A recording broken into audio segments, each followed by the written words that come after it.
Hello. In preparing for this talk today, I typed into Merriam-Webster's dictionary Cannamom to define it, and it said, "Did you mean cinnamon?" So I had a little more luck with the Urban Dictionary, which defined Cannamoms as passionate mothers advocating for the right and option to utilize cannabis in the care of their own critically ill children.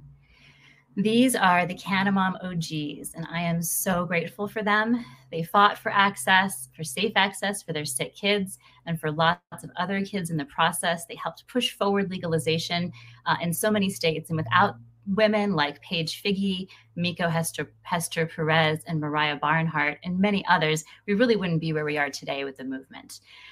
Now, the way that I often use Cannamomery has really exploded, I would say, in the last several years. And so there's a lot more of us that fit under that umbrella now.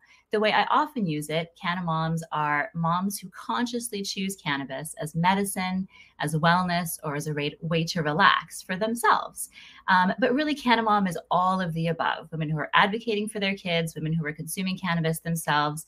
And truly, we come from all walks of life, all backgrounds, all skin colors, many different kinds of beliefs, and yet here we are. And there's a lot more of us than people think. I'll be honest with you. About 7 or 8 years ago, I did not identify as a Cannamom. In fact, I low-key hated it. And I didn't see it as medicine. I didn't understand cannabis at all. And that's because I was misinformed. I had limited personal experience without any information in the past.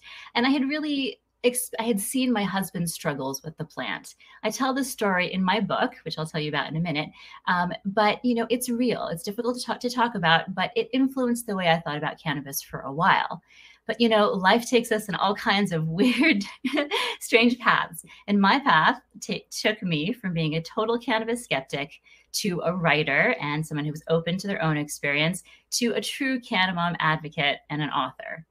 I'm Danielle Simone Brand, author of the book Weed Mom, and I'm a mother of two, a journalist, and a media maker. And my mission is to inspire other mothers to live life intentionally and on their own terms, possibly with a little help from my friend Cannabis. Now, I said a few moments ago that I completely misunderstood cannabis for a while, and that's really no accident. About 100 years of prohibition, the reefer madness era of the 30s and 40s, and then the DARE program that many of us grew up with really equated marijuana with insanity and criminal behavior. I mean, let's be honest, that's what they were saying. If you've ever consumed cannabis, you know this is false, but many of us believed it anyway.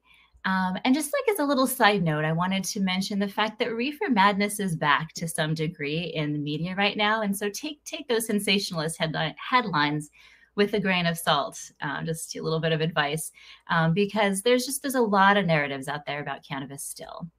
And truly, anti-cannabis propaganda has influenced so many generations, including me, and I admit to that. But as a writer back in about 2017 with cannabis assignments that I didn't even care about yet, but I did soon, I started to read and interview folks and learn. And as I learned, I truly changed my mind. Cannabis is fascinating. It bridges so many areas of interest to me. It bridges health and wellness. I came from a yoga background. It bridges science and research. I came from an academic background as well. It bridges politics and social justice and the environment through things that are important to me, that I pay a lot of attention to. So as I learned, like I said, I changed my mind. Moms that I was interviewing, and I kind of found myself gravitating toward interviewing moms because I was also writing about parenting in my sort of other, beat as a journalist. So I was interviewing a lot of moms who were telling me things like, cannabis has helped my kid immensely who has epilepsy or cancer or autism. Other mothers said that they were using cannabis themselves, maybe because of the stress of caring for an ill child, maybe because they were treating some of their own medical issues. And then a lot of women were telling me they were using cannabis in some kind of middle ground between medical and so-called recreational or adult use, but this vast space of wellness in between. So they were telling me things like, cannabis helps me sleep. Cannabis helps with all kinds of pain. Cannabis helps with mood and mental health.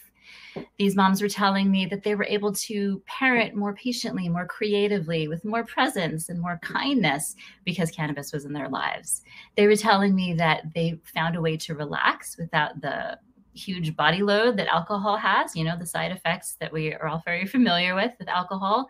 And they were also telling me that cannabis enabled them time to take for themselves, self-care, whether that was through exercise, meditation, spending time with friends.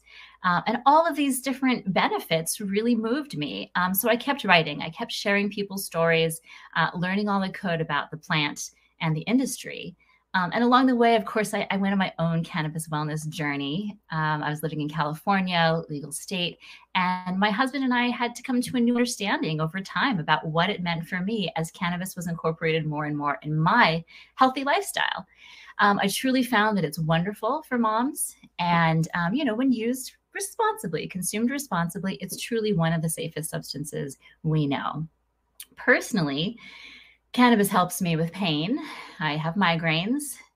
It helps me with sleep. I have kids. And it helps me with mental health. I'm alive today, and I think that speaks for itself.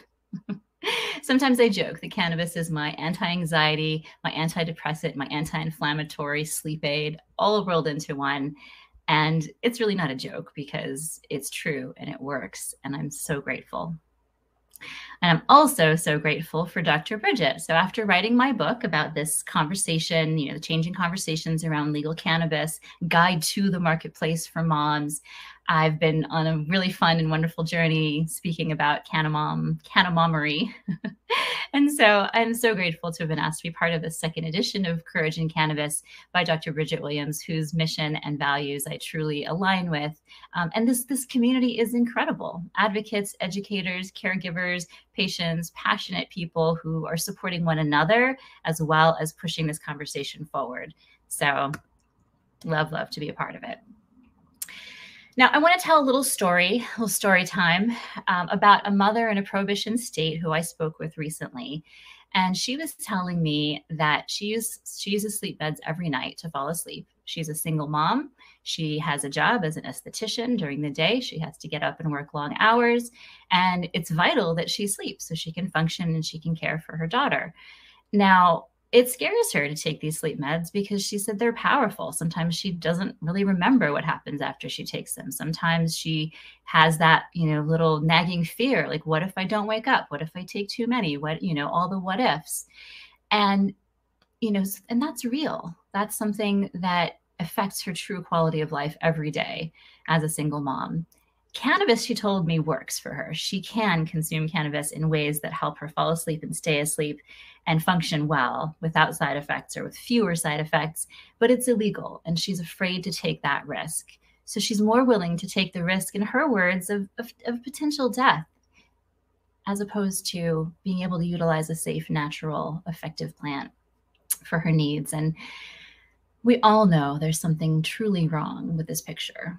So that's one of the many, many reasons that I'm here and I continue to speak about this subject, because moms deserve access to safe and natural medicine. And we also deserve access to ways to tune into our best selves. What are Cannamoms up to today? This is so exciting to me. I love talking about this. So some of us are advocating for sick kids continually in states where access is less than guaranteed. Some of us are nurses, doctors, and healers, helping to really work with the community, heal the community through cannabis medicine. Some of us are still working toward legalization, whether that's medical or adult use.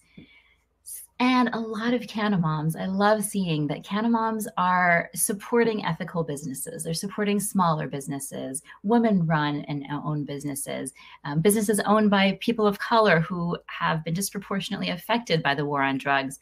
So, and also environmentally friendly businesses. I love to see it when moms make conscious decisions about where they're putting their money and who they're supporting. Cannamoms are starting businesses geared toward women in cannabis, right? Or geared towards women with cannabis, things like self-care and microdose products and sexual wellness products and so much more. It's really exciting to see. Moms are also raising kids with more empathy and resilience because we feel better. When we feel happier and healthier, everything changes in the home. And I know that to be true. So in closing, I just want to remind us all that cannabis can open our hearts if we let it.